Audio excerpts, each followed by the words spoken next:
এত আদর করে বানাইলাম, আসমান আল্লাহ বানাইছেন কুন ফায়াকুন বইলা, ফেরেশতাও আল্লাহ বানাইছেন কুন ফায়াকুন বইলা, জমিন আল্লাহ বানাইছেন কুন ফায়াকুন বইলা, কিন্তু আমারে আপনারে আল্লাহ পাক কুন ফায়াকুন বইলা বানায় নাই। আমাকে আপনাকে যখন আল্লাহ বানাইছে, খালাকতু বিয়াদাইয়া, আল্লাহ বলে আমি আমার নিজের হাত দিয়া বান্দা বান্দিরে বানাইছি। কারণ এই চেহারার মধ্যে এত দামি কপাল, ওই কপাল দিয়া বান্দা আমার কুদরতি কদমে সাজদা দিবে। এই কপালটার এত দাম, এই কপাল কুন ফায়াকুন বললে হয় না, এই কপাল ফেরেশতাদের হাতে বানাইলেও হয় না, আমি আল্লাহ নিজের হাতে বানাইছি।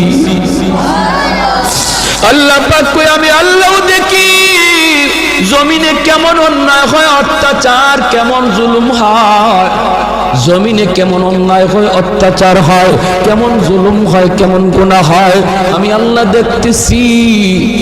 আমি আল্লাহ দেখতেছি আমার নবীর নায়েবে রাসূল উলামায়ে কেরামের সাথে কেমন আচরণ হয়, সবই আল্লাহ বলেন আমি দেখতেছি। আল্লাহ পাক রব্বুল আলামিন বলেন, আলা ইন্না আউলিয়া আল্লাহি লা খাউফুন আলাইহিম ওয়ালা হুম ইয়াহজানুন।